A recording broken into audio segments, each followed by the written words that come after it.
Oh, hello. I didn't see you there.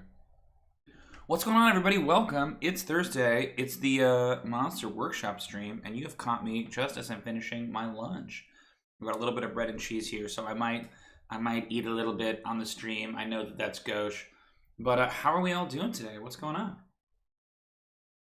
Vaughn says there can only be one Cyclops redesign stream. So that's another big hole in my geek cred. I've never seen Highlander, actually.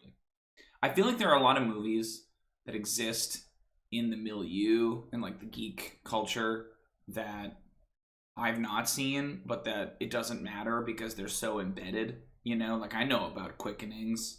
I know about, I forget the actor, but somebody's really bad Scottish accent. I know all about it, even though I've not seen the movie. But we're not talking about Highlander today, folks. No, we're talking about a different monster. Although, see, this betrays my ignorance. I don't think the Highlander counts as a monster. We're talking about the Cyclops. We're talking about the 5th edition interpretation of the Cyclops, a classic monster. Literally a classic monster. Capital C classic monster from Greek mythology. And we're going to talk about how they do it in 5th edition. We're going to talk about what's not so great about that. We're going to talk about how we can make it better. We might even add some extra cool stuff on top of that. This might be a shorter stream just because it's a pretty simple monster, but I have some ideas of ways to flesh it out and give us a little bit more to play with today. But if you've not checked out our podcast, check out the link up above. Give them 2 eyes. David says, hear me out here for just redesigning a Cyclops. What if it's like the dire Cyclops and it has 2 eyes? What do we think about that? Good idea? Bad idea? What do you think?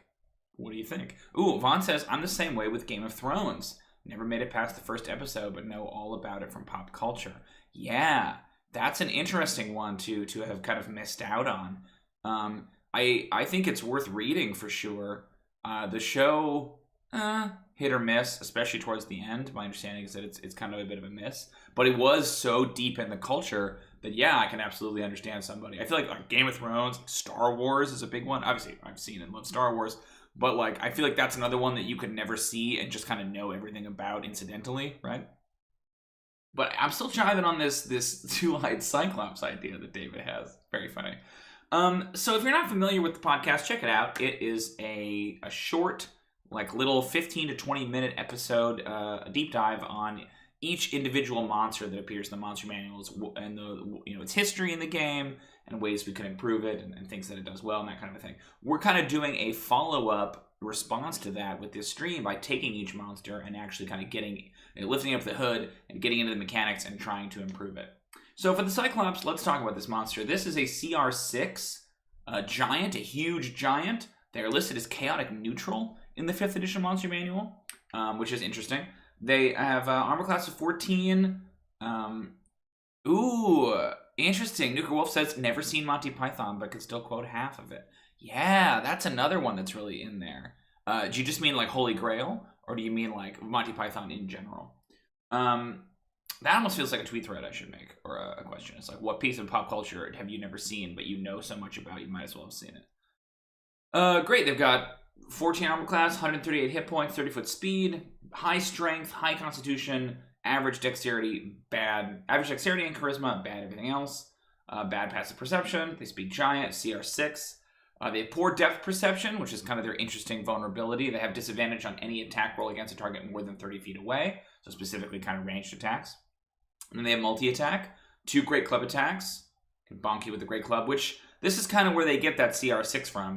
Low armor class Biclopes. I've never seen Chalk Zone, but I know enough about it from pop culture. Actually, I don't know anything about it. But they've got, they hit for 3d8 plus 6 bludgeoning damage. Ooh, Vaughn says 100-handed giants are also an option for Cyclopes. I feel like that's a whole different monster, though, because they have a different name, right? Getting into that Greek mythology, which we're going to talk about in just a second. It hits for 3d8 plus 6. Pretty severe, especially with 2 of those around. This is a nasty monster. Then it's got the rock. Well, you can only throw once per round, 30 to 120 feet, but that hits for 4d10 plus 6 damage. So, that's kind of the Cyclops' bread and butter. It's just hitting like an absolute freight train. you know, I'm sure it's comparable to hill giants and stone giants and stuff right around this CR, but like it still seems like a lot to look at. But otherwise, that's the Cyclops. Excuse me while I put some bread in my mouth. Next thing we're going to do is we're going to talk about what I think some of the problems with the Cyclops design is, and then we can talk about how we might be able to improve it. Let me pop this in. Oh.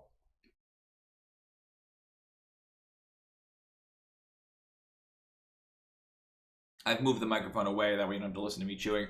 So the first problem I would say is that, as presented in 5th edition, the Cyclops lore is not especially compelling to me.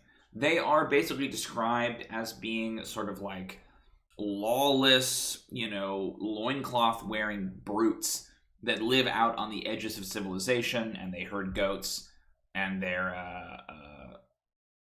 the 100-handers. Codus, Briareus, and Gigas. Oh, I didn't know Gigas was a 100-handed giant. I've used that name as an NPC in my Theros campaign before.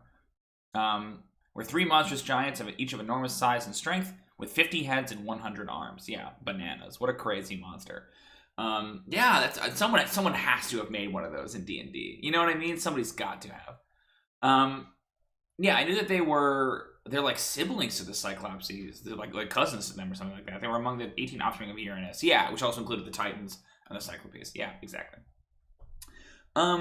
But in the book, they harken back to, you know, what I think is kind of the most enduring myth of the Cyclops, and that is Polyphemus in the Odyssey, right? This is a Cyclops that lives on an island with others of its kind, and they're kind of reclusive, and they care nothing for civilization, and they disdain the gods, and they're just kind of like, you know, classic barbarians, like knuckle-dragging, club-wielding, you know, basically a Neanderthal.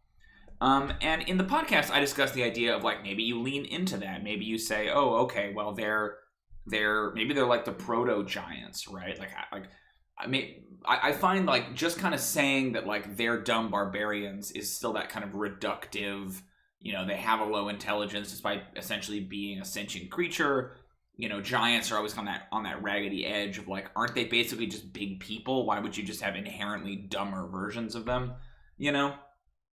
So the challenge kind of became, like, do you lean into that and say, yes, these are functionally like Neanderthals are to humans, right? These are the proto-giants, which I think is one way to do it, and that might be a way that you would grapple with this notion of them having a slightly lower intelligence, is that, like, they're literally a more primitive version of the giant, and that's cool. But in doing my research, I discovered that that's actually not kind of the pluralistic view of the Cyclops in Greek mythology, that, like, the vast majority of the times they are referenced. Yeah, and Vaughn's just, like, dropping the knowledge. Here it comes. Like, perfect timing. Vaughn says, in Hesiod's Theogony, the Cyclopes are 3 brothers, Brontes, Storopes, and Arges, who make for Zeus his weapon, the Thunderbolt. Yeah, you're pulling right out of, Yeah, exactly. See, Dave, you guys are right on top of it. My idea is to harken back to Greek mythology and to reintroduce the Smith angle, right? In Greek mythology, the Cyclopes were renowned for their great craftsmanship and their great artistry. Artisanry. Their great artistry, specifically in the creation of kind of magical weapons. Very similar to how the dwarves were depicted in Norse mythology. Rather than being like an entire race of beings, an entire people, you kind of meet selective dwarves. They're more like fae, and the main thing that they do is that they craft incredible weapons and armor, usually for the gods in these myths. So Mjolnir and Gungnir and Skithblothnir are all in Norse mythology made by the dwarves, and I think that the Cyclopes in several tellings of the Greek myths have a similar kind of a role, right? They are these ancient beings that are employed by the gods. Yeah, exactly, Vaughn. That are employed by the gods to create these weapons, right? To kind of arm them in their wars against their enemies. So my argument would be that that is a more interesting and compelling version of the Cyclops for a couple of reasons. A, it restores their intelligence, it restores their sentience, and it gives them something more than simply their, you know, these knuckle-dragging brutes. But more than that, I think what's interesting is that by giving them that kind of a Smith angle, you sort of immediately put them in conflict with another monster that already exists in 5th edition, and that is the Fire Giant. And the Fire Giant has kind of inherited a lot of that sense of being a supernatural smith, right? And forging these great weapons of war. Not maybe as magical as the Cyclopes would have been in Greek mythology, but still definitely like giants who were famed for their skill at the forge. So my proposed solution is to say that the Cyclopes predate the fire giants and were the original master smiths. The Cyclopes were either driven out, defeated, deceived, or driven out by the fire giants. Oh, let me turn on my, hold on. Okay. By the fire giants, who stole much of their technology and magic, banished from their mountain forges. The Cyclopes retreated to the remote hinterlands, far islands, and to this day bear a grudge against their giant kin.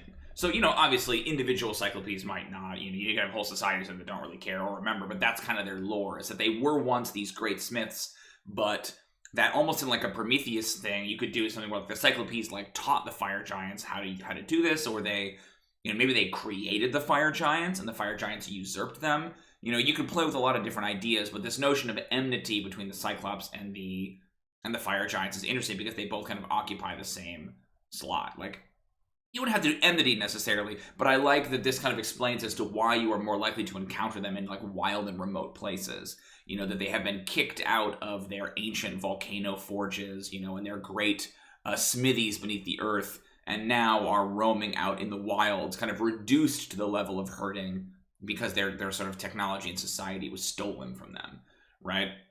That was kind of what I was thinking, something more like that. And then you can play with this notion of like maybe when you encounter a Cyclops, they still have some of their great armor and weapons. Maybe if you could bring the right ingredients or equipment or materials to a Cyclops, they could still make you a great, powerful, like deific weapon, right? The fire giants maybe stole the Cyclopes technology, but still don't have the innate magic that a Cyclops has when they make something, right? Like, a fire giant could make, you know, a great suit of armor or like a great war machine, but only a Cyclops could make a lightning bolt or a trident or the helmet of invisibility, that kind of stuff, right?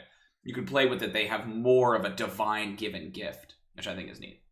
Maybe there's even some story about the reason they have one eye is because they're singularly focused on their task, right? And that could play into like how they were defeated or deceived, is that they were unable to see what was happening around them. They were focused on this thing. Again, very mythic. That's obviously not exactly how it would work.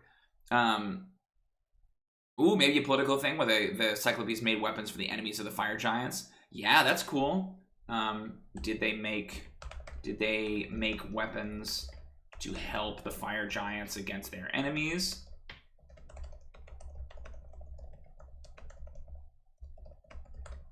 And then once defeated... Oh, that's interesting. Yeah, Nuker Wolf says maybe they sided on the opposite side of a war than the other giants. That's why they're not in the ordning. Ooh, that's cool. The giants turned on them. And I don't think any of these have to be definitive, right? I think you can pick which one of these. The Cyclopes sided with humans or gods in the war against the giants. Like, having it be humans or small folk, right? Sided with small folk, and made them great weapons to fight the giants. So you could make a point about, like, your campaign could feature Cyclops artifacts, you know, once used by the humans to fight the ancient giants or titans, or like primordials, you know? Yeah, I think there's a lot of different options. You don't have to pick one of them necessarily for your campaign, but I like the idea of playing into this notion of them being smiths who have somehow lost or given up or, you know, forsaken their gifts and their powers. Great, that's kind of the lore. Let's talk about the mechanics a little bit. So part of that then I think could play into, I think their core problem is that the Cyclops lacks a unique combat ability. Now, this is something we're probably going to get in every single monster that we do, where I have kind of a bone to pick with 5th edition design. I believe that every monster should have some kind of unique power that only that monster can do. So that way when you come up against the Cyclops, you're like, oh shoot, blah, blah, blah, blah, blah, right? And I don't think that Cyclops really has one that's that interesting, but they did have one in 4th edition, which I think leaned in more to this idea of what makes this monster unique in a fight. Like, there's really, as long as you're fighting within 30 feet of the Cyclops right now, in 5th edition, there's no real distinction between it and, say, a hill giant, right? There's no mechanical distinction between these two monsters. Why make them separate beyond poor depth perception, right? Even their lore isn't that compelling as written to make them feel that different. Like, it just seems baffling to me to make them different. Yeah, Vaughn likes the idea of a single-mindedness leading to a single-eyed view. That's something that I play with in my setting, is that the giants... a lot of the lesser giants, so things like ogres and trolls and cyclopes and stuff like that, and ettins, are all kind of like giants that were punished by the gods for having various like failings. So the trolls tried to live forever, and so were punished by the gods to Pathfinder. Yep, we'll talk about that in just a second. Were punished by the gods to constantly regenerate. Right, they can never die, but they're in agony the whole time. You know, the ettins were too argumentative, so they were given another head to kind of argue with themselves perpetually. And the Cyclopses, were too focused on one thing and not on these other tasks, and that's why they were cursed with one eye. But my idea is that in 4th edition, and it sounds like in Pathfinder as well, the Cyclops has a gaze attack. The ability was called the Evil Eye, which I understand why you wouldn't necessarily want to propagate that now, especially considering that they're not evil anymore, but, you know, it has some weird associations. But I love the idea... ooh, that's cool. In Pathfinder, they have a short future sense. Basically, once or twice a day, they give themselves a 20 on a d20. Yeah, you can bring up Pathfinder. That's fine. Like, Pathfinder is a great source for ideas and inspiration. I'm not a Pathfinder player because I don't really like that kind of 3.5 style of gameplay. But, of course, there's tons of great designers working at Pathfinder. Like, no shame to Pathfinder. I have nothing against it. Yeah, something like that is cool, where they have a gaze attack in 4th edition that basically allows you... It has different functionality, like different kinds of Cyclopes. Their gazes can do different things. But I really liked the idea of it being a curse, because if you want to harken back to Homer's, like the Homeric Cyclops, right? That when Odysseus blinds the Cyclops, they are put Polyphemus cries out to his father Poseidon, and then Poseidon kind of curses or sort of throws his ire against Odysseus. And so I like the idea of like there is an association between Cyclopes and curses, and this might be an interesting way to do it. Hey, what's up, Alan? An interesting way to do it where you're not petrifying someone or you're not, giving them a fear effect. It's like, I like the idea of a curse that affects you after the battle, right? So one of my favorite things about like a werewolf as a monster is that the lycanthropy does not immediately come up. Like, if a werewolf bites you and you fail your Constitution saving throw, you make it, and then if you're sort of a clever DM like me, I'm so clever. But the way I do it, which I think is more clever, is that you have them cleverer. You have them make the save, and then when they fail, you just don't tell them what it means, right? Most people can infer, okay, crap, I'm a werewolf now. But rather than saying, great, you've got lycanthropy, even if you know that it's lycanthropy, the consequences of that will not happen until afterwards. So I think there's something cool about this Cyclops hitting you with the gaze attack, and then you make some kind of a wisdom save or something, and then if you fail it, it's like, okay, the DM just notes it, and then you have that dread of like, oh god, what does that mean, right? Alan says, lore, I heard these guys have only one eye. David is talking to us about a very interesting idea about maybe giving the Cyclops a second eye to make it more powerful. 2 eyes being better than 1. So that's kind of what I'm thinking for the curse. What I think could be cool is that I like the idea of it not having one uniform effect. Much like the spell Bestow Curse, I like the notion of the curse being a little bit more specialized. My first instinct was like, what could the curse do? I liked the notion of it blinding you, like a curse of blindness. And maybe that's an option. Like, if you want this Cyclops to immediately affect them in combat, like a gaze attack that blinds somebody, I think that's really cool, right? It's like an immediate effect. So what I would love to do is I would love to basically give the dungeon master the option to choose what curse they're kind of most interested in, right, of the list, what they think is most appropriate in their campaign in that moment. Because I find sometimes it's kind of about the tenor of the situation, right? That, like, you know, for this character or this party, a long-term curse is maybe going to be kind of a drag.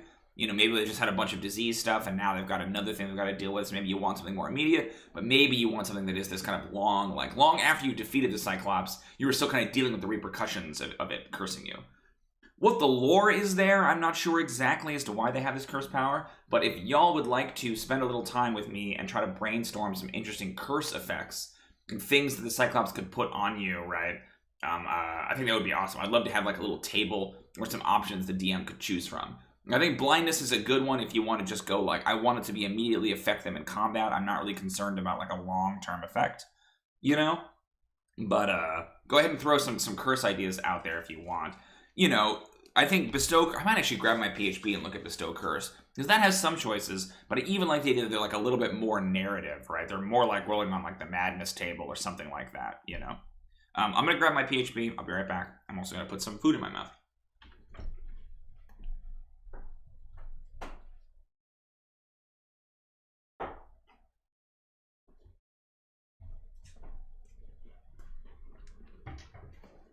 Okay.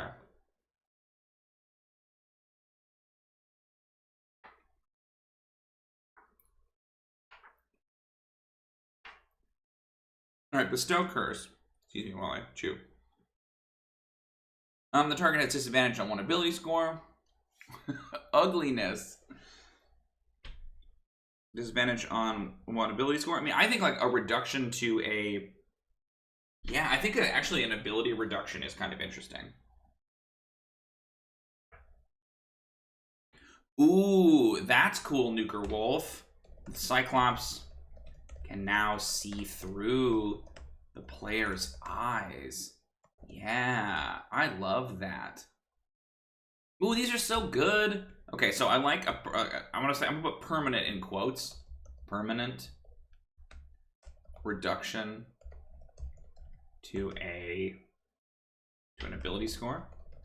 I don't know that I would say just charisma, but I like the idea you could take away your strength or your dexterity or whatever, like a cursive clumsiness, that kind of a thing. Permanent in quotes, meaning that like I think it persists until it's removed. You know what I mean? I doubt that it's like that's it. Screw you, right? Like, but then the question is, what would you have to do to remove it? Ooh, spell levels. That's cool. I'm trying to figure out how you would do that. Spell levels, spell slots, maybe. Like the target cannot cast spells of their highest level. You know, so if you're like if you've got if you're a first level character, which if you're a first level character, why you're running up against the Cyclops, but let's say you are, right?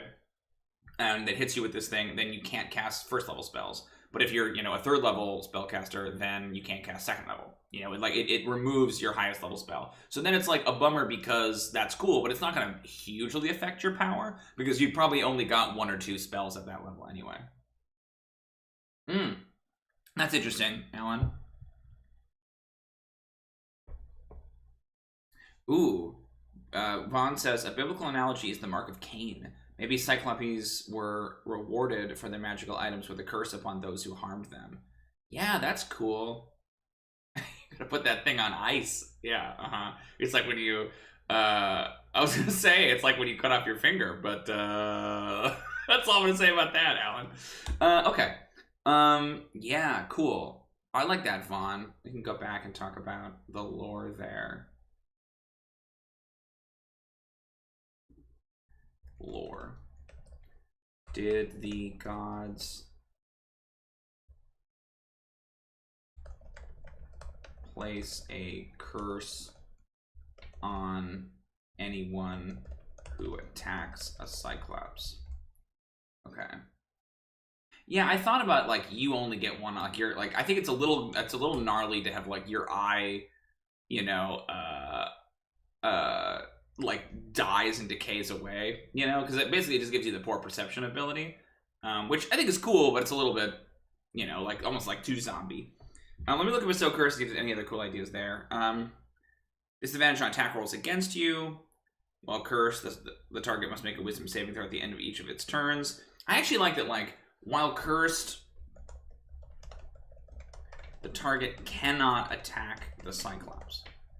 Right? They're not charmed by it, but they can't willingly make an attack roll against it, whether a spell, like, you know, you could do something like cast grease underneath it, or like whatever, but like, because that feels very folkloric to me, that it's like, you're not allowed to draw your weapon. You're not allowed to strike me with a weapon.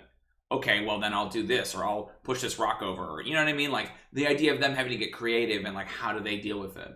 And it being a much more, your eyes do reverse mitosis and ends up in the middle of your forehead, yeah. Your attacks and spells deal an extra 1d8 necrotic damage to the target. It wastes its action that does nothing. How many do we have? We have 5. I'd love to get like 8. We can get like 3 more. Can't magically heal, I think, was one that the target cannot magically heal. Ooh, yeah, the target must complete some task. I like the idea of cannot magically heal. I like the idea of some they believe they have only one eye. That's interesting. I really like Nuker Wolf's idea here, where the Cyclops can now see through the player's eye. Is there something else that like benefits the Cyclops specifically? You know, in a non-combat sense, because I feel like, you know, this one like blindness is immediate. I think reduction to an ability score could be pretty immediate. The target cannot cast spells at their highest level is pretty immediate. Can't attack the Cyclops is pretty immediate. I would love one more. Ooh, can't multitask is interesting. The target must can spend an action or a bonus action, but not both. Can spend an action or a bonus action, but not both. Ooh, David, let me pump that up. The target loses attunement to their magic items and cannot attune again. So it isn't just that you lose it to one item, so you lose it to all items and then you can't re-attune it. Because the thing with losing attunement is like, okay, yeah, you might be down for this fight, but then immediately you take a short rest. Like if you're cursed, right, then you cannot gain that attunement again until you remove the curse. Yeah, that's cool. Okay, that feels pretty good to me. Yeah, can only attune to one item. Ooh, that's not too bad. Because it's single-minded, right? Can only attune to one item. I don't hate that. It could be a little bit like it has to be kind of specific, right? Like, I don't know tons of player characters, at least in my games, I guess, and I'm pretty stingy with magic items, maybe that explains it, as to why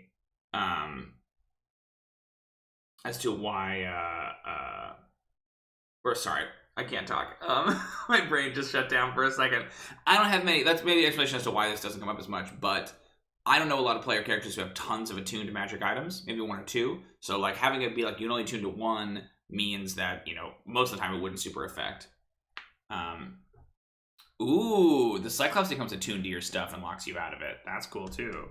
Cyclops becomes attuned instead. That's cool. It does put an emphasis on them, on you having to kill them, right? Which maybe is the wrong message to send, but I think it's cool.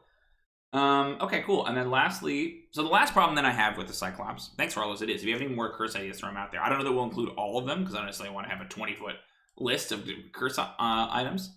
You can only use items you made for yourself. That's cool. Well, these are all great.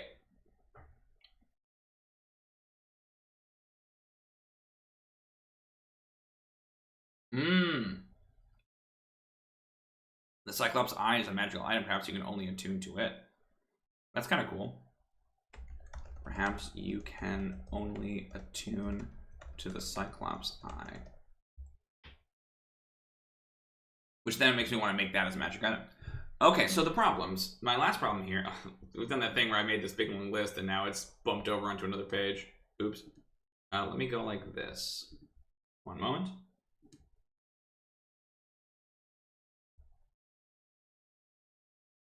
There we go. So my last problem is that the Cyclops has this poor depth perception ability, which if you're a fan of the show or you're a fan of this stream, you know that I love vulnerabilities on monsters. I'm a big fan of that moment when the players discover like, oh shit, let me use this power. Got him. I get rewarded for it, right? It's like a little puzzle in the encounter that I think is really fun.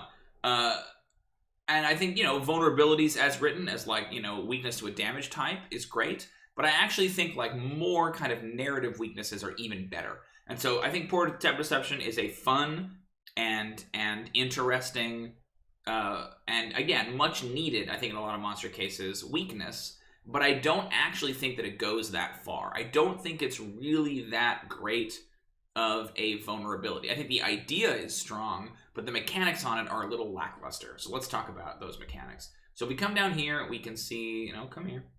We can see the actual Cyclops power. The Cyclops has disadvantage on any attack roll against a target more than 30 feet away.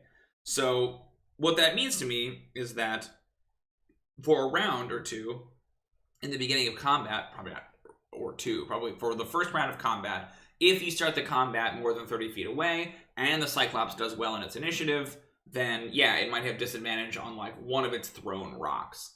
But the moment that the fighter or anybody moves into combat, into close range with the Cyclops, that kind of becomes null and void, right? It doesn't ultimately like reward the player. It kind of just hinders the Cyclops. So I'm not opposed to it. I think we can keep it, but I think it's so specific that we almost want to make that vulnerability stronger, right? And stronger meaning like making the Cyclops weaker. So what I would say is I would like to give the Cyclops disadvantage versus ranged attacks.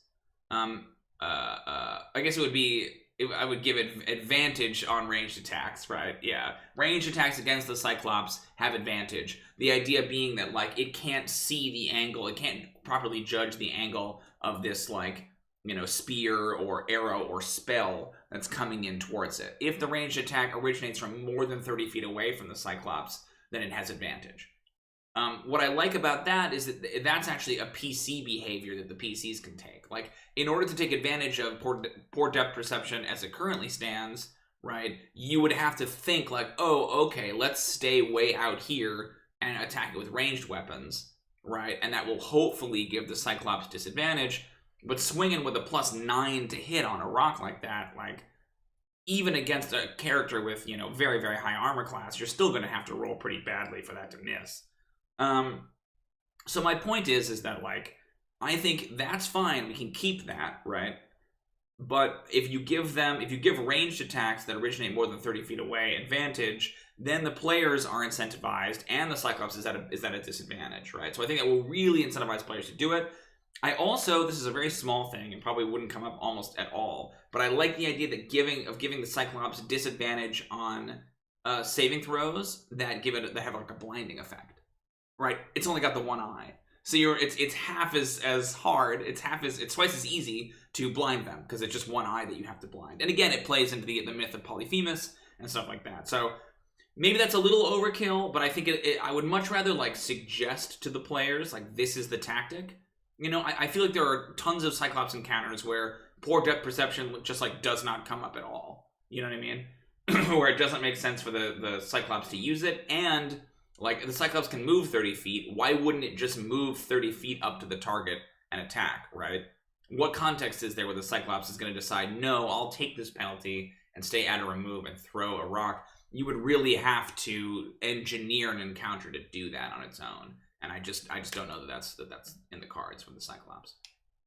So those are my changes. I think that's what we can do. Let's hop over here to TetraCube, which is the website that I use to do that stuff. Poking him in the eye ought to be a button you can push as a player. Like crits blind them automatically. Ooh, that's pretty good. I like crits blinding them automatically. That's nice. I like that. Okay, so let's add that then too. Maybe put that in as a separate ability with the blindness. Okay, and we can maybe call it myopic, right? All right. So all of the nuts and bolts of the Cyclops are going to stay the same. I think, oh, I wanted to change their intelligence. If we're going to say that they're like great smiths, then I want to maybe go like, maybe not nuts, but let's say like 13 intelligence. So they are smarter than a person, right? Which again, I kind of like because they were these great smiths.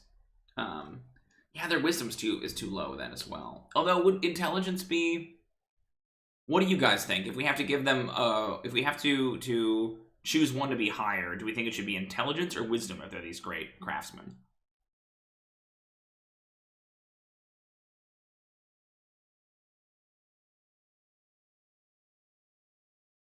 I like their wisdom being a little lower because their perception isn't as good, right? Like, there's something nice about that.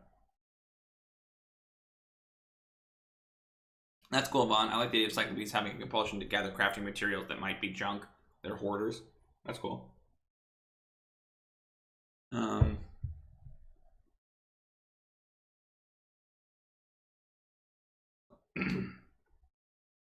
immune to blind. Nope. Okay, so I'll come back to that, but let's change poor depth perception. Attacks, ranged attacks made from more than 30 feet away have advantage. Ranged attacks against the Cyclops made from more than 30 feet away have advantage. Yeah, that's how you'd word that. Have advantage. Made ranged attacks against the Cyclops. Yeah, I think it's good. I'm gonna go 14 int. I'm gonna bump their wisdom to 8, I think. Just because I think, yeah, that's right. Artificers are int based, says Vaughn. I think that's right. I'll give him 8 wisdom because I kind of like the idea of playing into like if they were deceived or the fire giants like did take that from them, that like maybe they're not quite as wise. I think that's cool. They're again, they're very single, and their perception is bad, right? Like they're very like single minded. I think that's cool. I'm gonna get rid of this chaotic neutral nonsense. We're gonna say any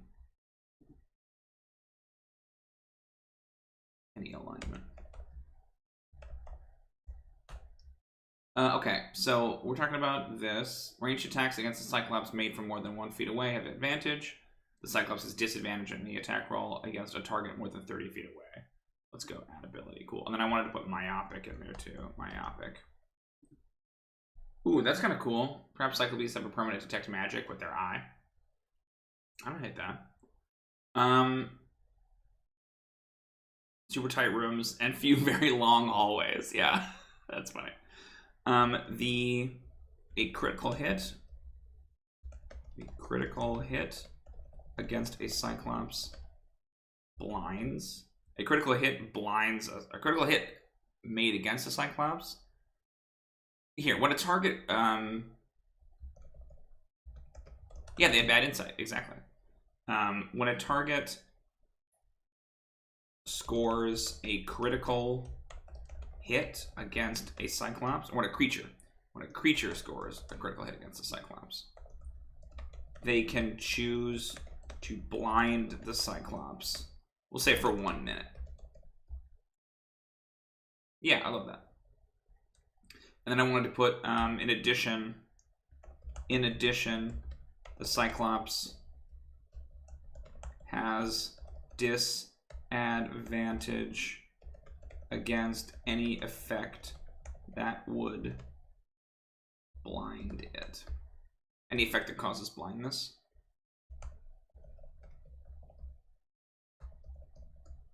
Ooh, yeah, monocular. Thank you, Alan. That's better. Monocular. I was like, I don't know that this is quite right, but cool. Monocular. Ability.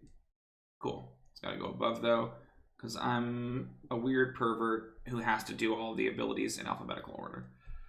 I'm gonna keep poor depth perception, even though myopia is probably more accurate.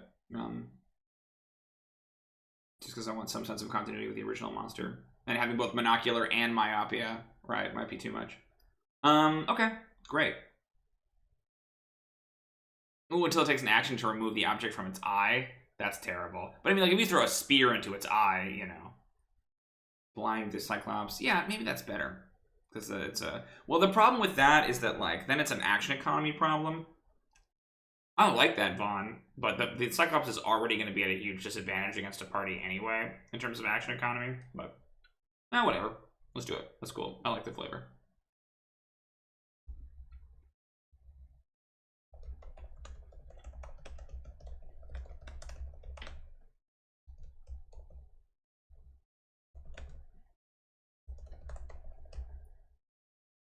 We can blind the Cyclops. Yeah, let's just say, because I don't necessarily want to say that it like removes an object, because it could be a critical hit with like a spell or something like that, right? But just say until it takes an action to remove the condition. You know, so then you can flavor it however you want, right? Like if it's like however it's you know, if it's like a ray of frost that hits him in the eye, then you don't necessarily need that thing. Okay, so that is monocular. Let's go like that. Monocular, excuse me. Good word, Alan. No, because I think the spell could do it too. I think it's just taking action. So if they get hit in the face with a scorching ray, right? So like, and just like clearing it out. I think that's okay. I like your idea. I think it's strong. Okay, and then we have the curse in there too. I think that's an action, right? Ooh, what if it can curse multiple people, but it gives them different curse effects? I like that. Curse. The Cyclops. Oh, it's a gaze attack, right? So actually it would be an ability. Let me pull up another monster with a gaze power, because that's actually a really good way to fight the action economy, right? Oh, this is the player's handbook. Let me grab the monster manual. I frequently start these streams without the monster manual to hand, which is, I think, crazy. Let me grab it. Oh, shoot, where is it? Oh, it's over here. 1 second.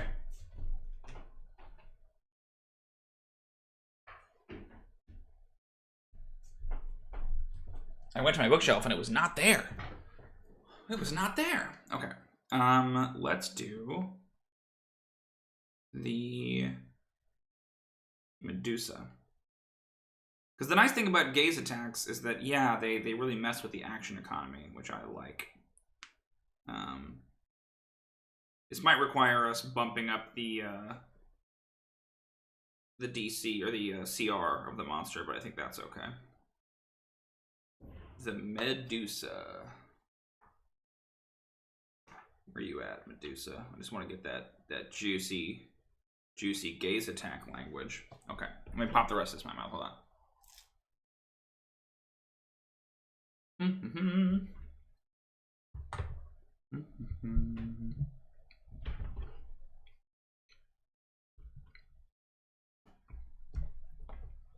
Okay. I'm like weirdly propping this up. I need one of those like lecterns for my book. Okay, here we go. Perfect. It's called Curse. I think I want a better idea. Vaughn asks what Eye Bite does. Yeah, I know it's a spell, but I forget its specific function if somebody wants to look it up. It's a dope 6th level spell.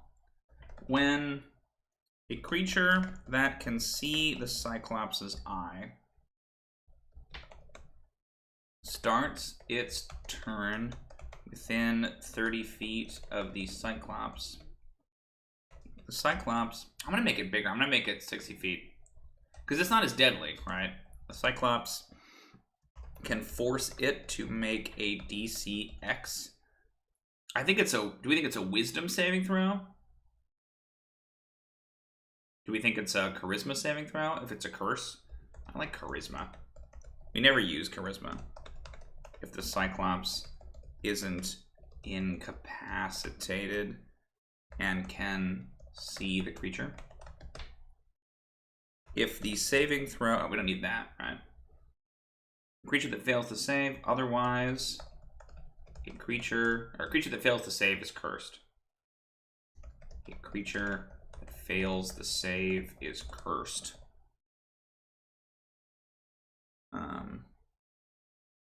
I wonder if, like, so for the text here, like, do you do something where it's like choose one of these effects, or do you say that like you come up with like a the bog standard, like out of the book, this is the function, this is what the curse does, right? They're blinded or whatever.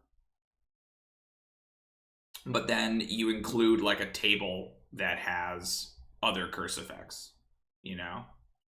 I kind of think that's what it is.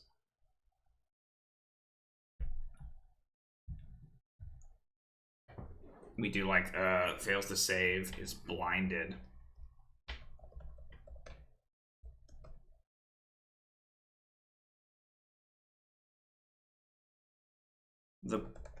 It's cursed.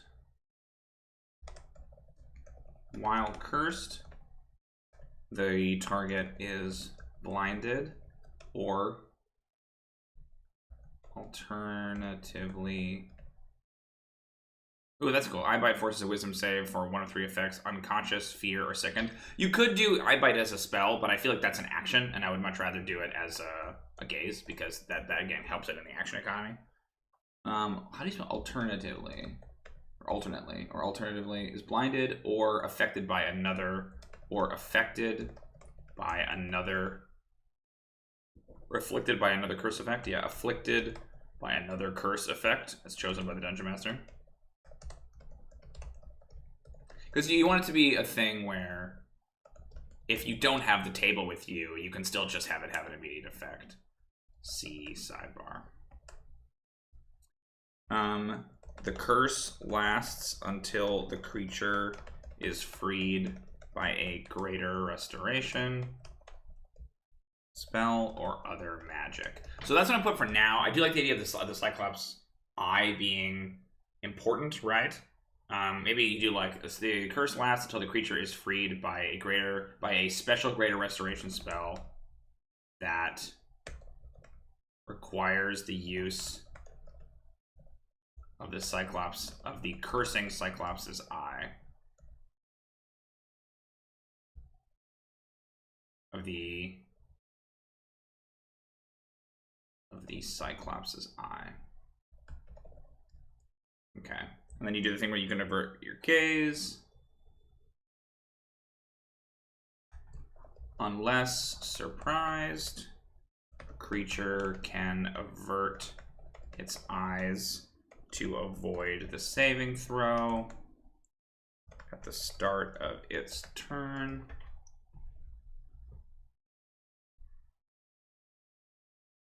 If a creature does so, it can't see the Cyclops until the start of its next turn, when it can avert its eyes again. If the creature looks at the Cyclops in the meantime, it must immediately make the save. Cool. I want a better name than just curse. You gotta make him a no-clops. A nil-clops.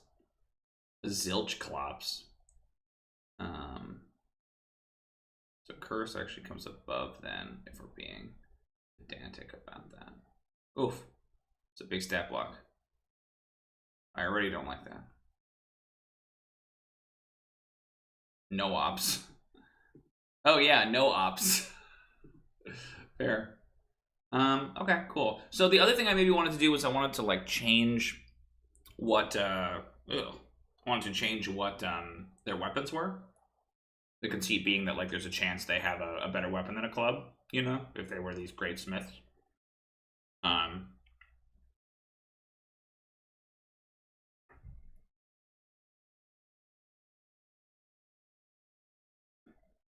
Oh yeah, a bardiche. I want it to be a bardiche. We should probably just call it a glaive, but I like the idea of being a bardiche.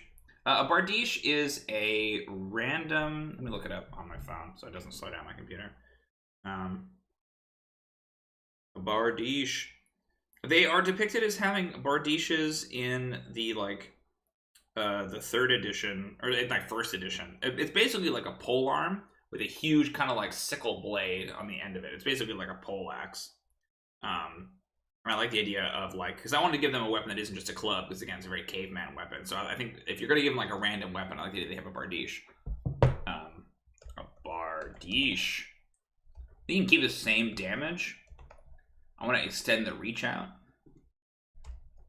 15 feet and say that it's slashing damage. We'll keep the rock. I like the rock. That's a very giant thing to wield. Makes 2 bardiche attacks.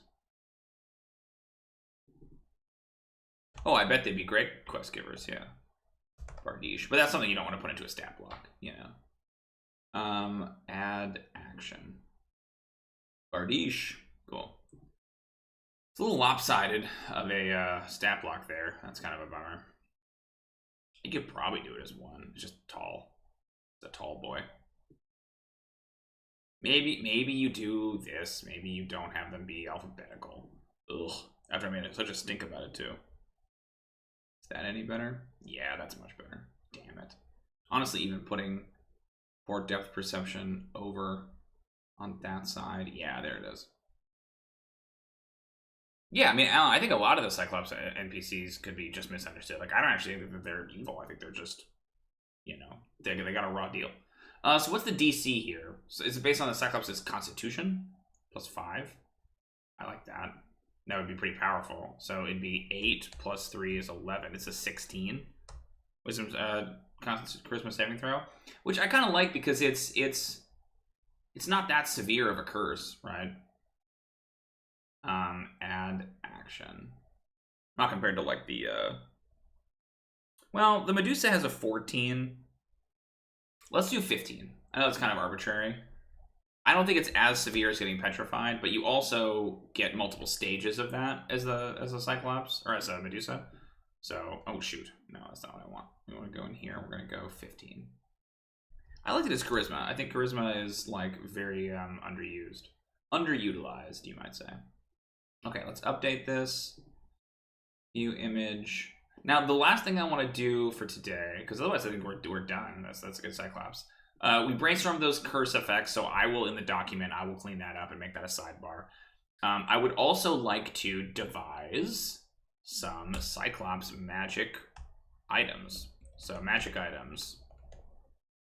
I would love to think of a couple of things. First of all, the Cyclops Eye as an item, right? Cyclops Eye. Cyclops Eye.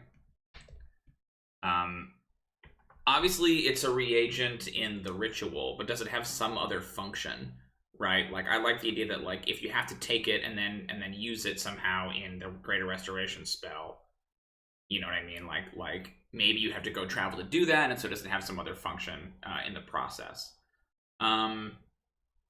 What could that be? What could that be?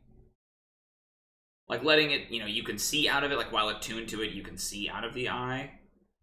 While attuned to the Cyclops Eye, you can see out of it. That's kind of cool. I want to think of some magic items. I want to think of basically how this would work as a magic item, the Cyclops Eye. But then I also like the idea of doing like 3, like, these are super powerful artifact level items that you might find in the possession of a Cyclops, right? Yeah, exactly. I like that. That's basically what I'm saying, right? That like if you meet and defeat or encounter a Cyclops that like maybe they've got a Zeus's Thunderbolt level power of Zeus's Thunderbolt level power of a magic item. Alan says, I bet it stinks after a little while. It could. Maybe you make some point about, like, I'm thinking more of like a Breath of the Wild thing where, like, it disintegrates after a certain number of time. Ooh, free use of Arcane Eye is cool. I like that. Well, yeah, but I like it being tied to the thing, that, like, you have to have it and you have to put it somewhere, right? That you can just see out of it. Because it's less about, like, you can just cast Arcane Eye. It makes you wonder that, like, why can't the Cyclops use Arcane Eye? I don't know that it stinks, but I think that the eye disintegrates. Like, unless someone casts Gentle Repose on it.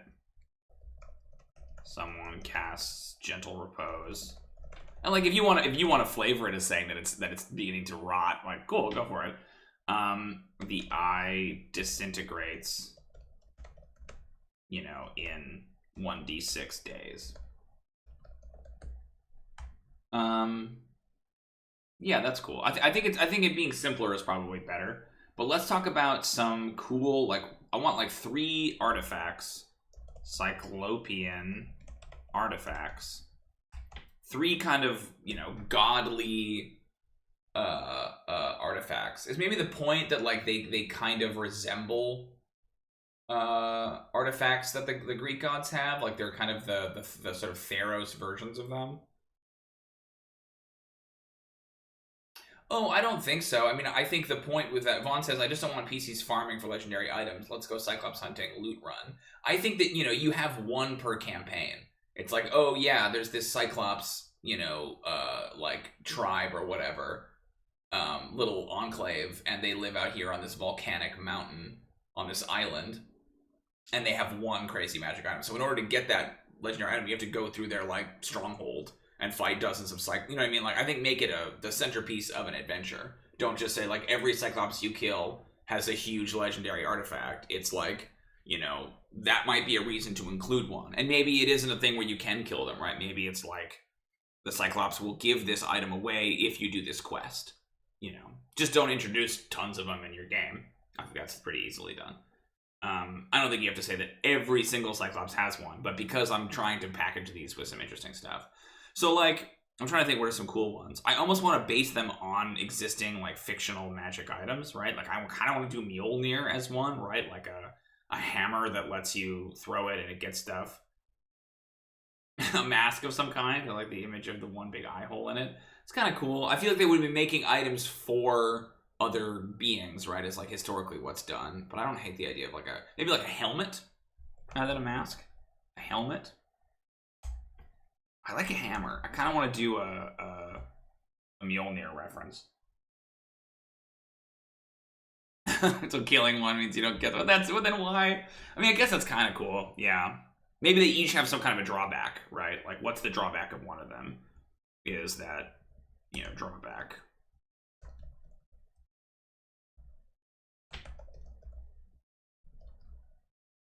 The item, doesn't work while the... Let's make that a separate category, actually.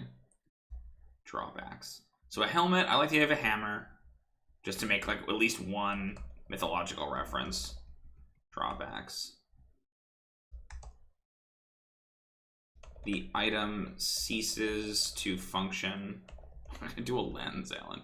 Ceases to function if the Cyclops is dead.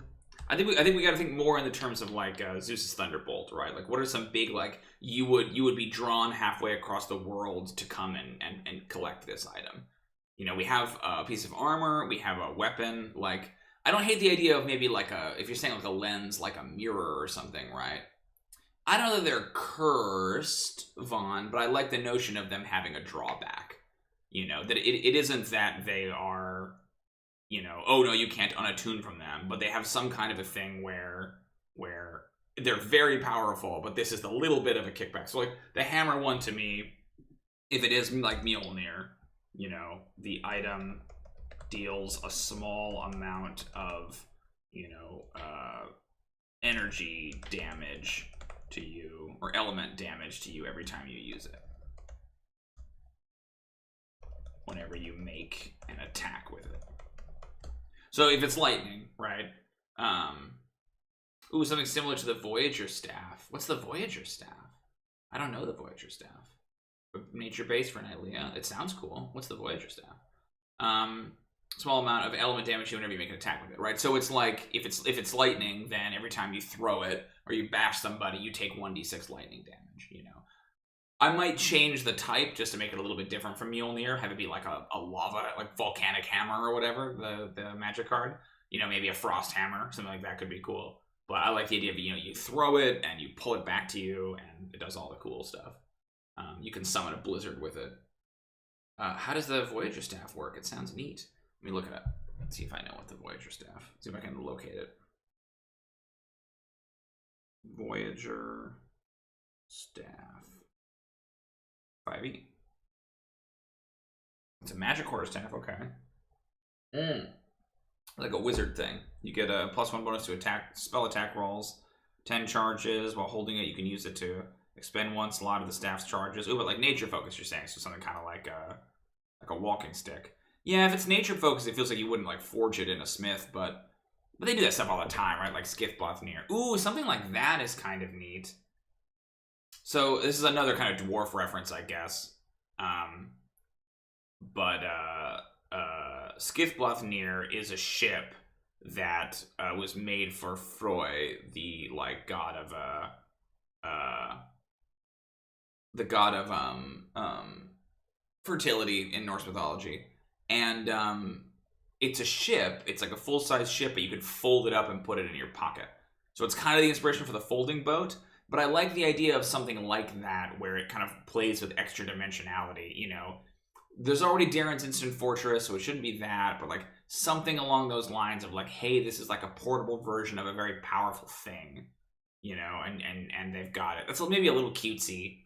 The hammer is the powerful weapon. The helmet is the powerful armor. No, let me make the note that it's got one eye hole. One eye hole. God, what's this last one? It could be the staff, but I feel like I want something custom, you know? And it being Nylea feels like it would be, that actually is a good idea, though, David, is to look at, like, which one of the gods in Theros don't have a cool weapon. Because that might be a way to frame it, right, actually, is like a folding full-service forge. That's cool. I like that one. God weapons.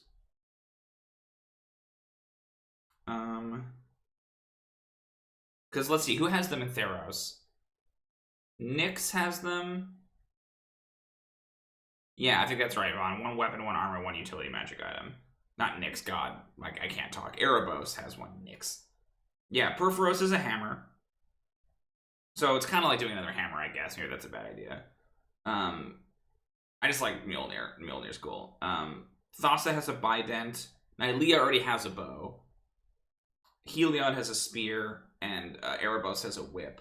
So who are the other gods, then, that don't have... Like, Karanos doesn't have one. Let me look at the gods of Theros. Sorry, I'm playing a Theros game right now, and I'm running a Theros game, so I'm like, that's in my head. A folding catapult's kind of cool, like a siege engine. But to me, it's like hard to beat the tower, right? How do you do that? List of gods. This is very exciting, I'm sure. Gods of Theros, 5e. I just want to see if there are like other, like if they had made these ones for like Therosi gods, you know. Athreos is the god of passage, so if you want to do a boat, it could be that one. Ifara, the god of the polis. Ooh, she does have that amphora. That's kind of cool. I don't know what on earth you would do with it, but she got this big jug she carries around with her. Erebos has the whip. Heliod has the spear.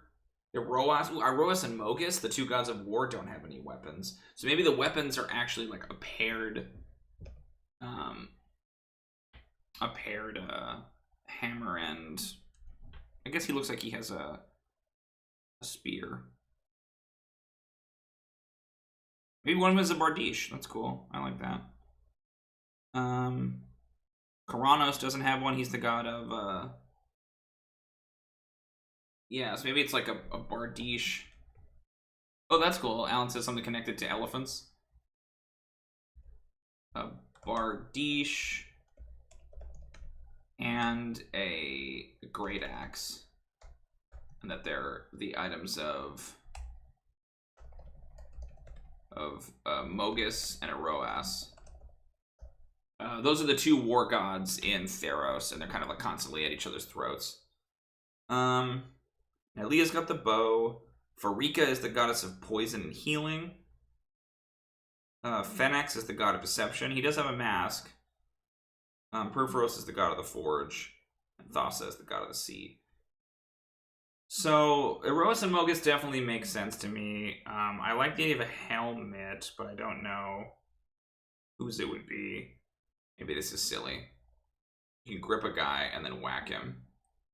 Ooh, Golden Fleece is pretty good. Yeah, I like the idea of like a Golden Fleece thing. That's great, Vaughn. Golden Fleece. I love that. Not sure what it does, but I think that's cool. I'm not sure what the drawback is yet either. Drawback. Maybe this is the one that like ceases to function if the Cyclops is dead.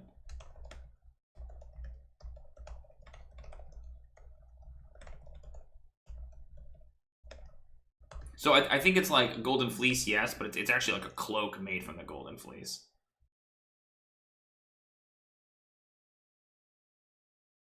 cloak made from golden fleece. Alan says hammer and battle tongs. You can grip a guy and then whack him. Is that cooler than the Bardiche for the Cyclops' weapon? I kind of think it is. Hammer and tongs? I dig that, actually. Let's change it. I know that those are the big artifacts. I think that maybe the Bardiche is the big artifacts, but like, I kind of think it's, yeah. Yeah, man. Let's change it. Okay. And Cyclops makes one hammer attack. Makes one hammer attack, one tongs attack, and one hammer attack. And one hammer attack. I like that better. Okay, so we're gonna do hammer first, hammer and tongs. So we basically keep this one, we just change it back to bludgeoning damage.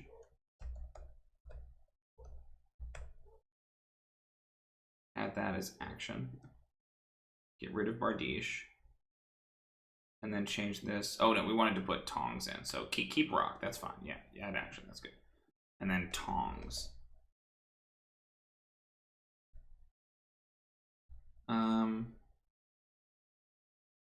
Melee weapon attack, strength, use preset. I don't think it's that silly. I kind of like it. I like the tongs are interesting to me. They're not like battle tongs, they're just tongs, right? Like they grab you and they smack you, you know. I kind of think that's cool. Maybe I'm silly. I like it. Tongs. It's unique, right? It's like lots of other monsters have the spear.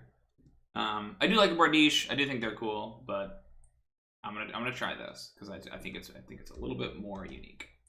10 feet, one target, hit. Ooh, so let's do this. Let's actually increase the hammer damage to 5d8, right? Bludgeoning.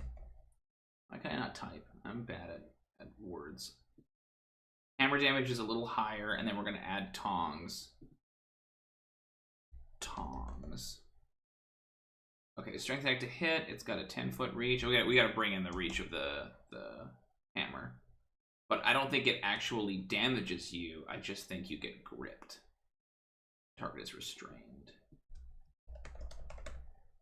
I don't think it's that silly. I really don't. I think you have to remember how big these guys are, right? They're enormous. Ooh, a Fenris chain is actually really good, Vaughn. I don't know why I missed that one, but a Fenris chain is actually great. Another kind of a dwarf one, but I think that's cool. The target is grappled. Like, they're huge, right? So if they had a pair of tongs and they grab you with it, yeah, absolutely, they restrain you. And you're held there, and then the hammer comes in. Because if you're restrained, then you get advantage. So if you're not going to have it deal damage, right, like, then it's really got to let that hammer come in hard. And they can do one after another. So they can tong you, and then they can, boom, bring it in, right? Escape, DC, what would it be? It would be strength-based, which is going to be crazy. So 8 plus 2 is, or 8 plus 3 is 9. No, 8 plus 3 is 11 plus DC 17. That's hard. Fenrir, yeah, Fenrir. Fenris is the the English version. I never can say the word Anglicization. I think Anglicization. I can't say that word, but you know the English version of it. Yeah, Fenris is how he's referred to it. Fenrir is the closer to the Old Norse. Is grappled, escape DC 17. While grappled, the target is restrained. That's typically how that's phrased. The target is restrained. Okay. Add action. Yeah, I actually like that, Alan. I don't think it's that silly.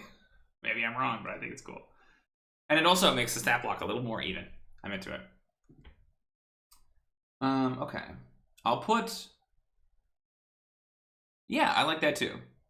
Vaughn says the 1-2 punch of the tongs and hammer are very on brand for the single-minded Cyclops. Yeah, exactly. And it gives him a little combat trick, you know, which they didn't have otherwise. I'm going to put the Fenrir chain on here. Fenrir chain. but I think we have enough of those. I'm not sure what the helmet does. Yeah, guys, I love that. Okay, I think that's our Cyclops, everybody. I think we did it. So I will get this written up and ready to go, hopefully for Sunday with these new magic items. That might take me a little longer because they seem kind of big and complicated. You know, making an artifact can always take a little bit of time, especially if I'm going to make a bunch of them, like 4 or 5 potentially, it looks like. But thank you so much for coming, everybody. This was our Cyclops episode. I hope you enjoyed it. It was lovely to have everybody here in the chat. Thanks to Vaughn and Alan and David and Nuker Wolf for all coming out and hanging out with me while I work on the Cyclops. We will be back next week. I assume we will have a stream on, potentially a stream on Saturday, actually. I might be able to get some Sea of Thieves in, because there's a new update. I want to check that out. So that'll be Saturday. Fingers crossed, I have a Tuesday stream. I was going to do a stream on Tuesday this week, but I just didn't have any adventure prep that I thought was super exciting to watch. But we will see next time if there's anything to do there. I can't stream on Sunday because I have a game, but at least Tuesday, if not Saturday. And then Thursday, when we come back from Monster Workshop, we'll be doing the Pegasus, which was the monster my wife chose for her special Valentine's episode. Well, thank you for coming, everybody. I will talk to you next time. You can obviously subscribe to the channel. You can like the video. You can find us on Twitter. All the links are below in the description. Check that out. Thanks for coming, everybody. I'm going to get to work on this Cyclops right now, and I will see you all next time. Until then, as always, happy adventuring. Turn off my camera. I always hate this one. I got to make a new overlay for this, I think.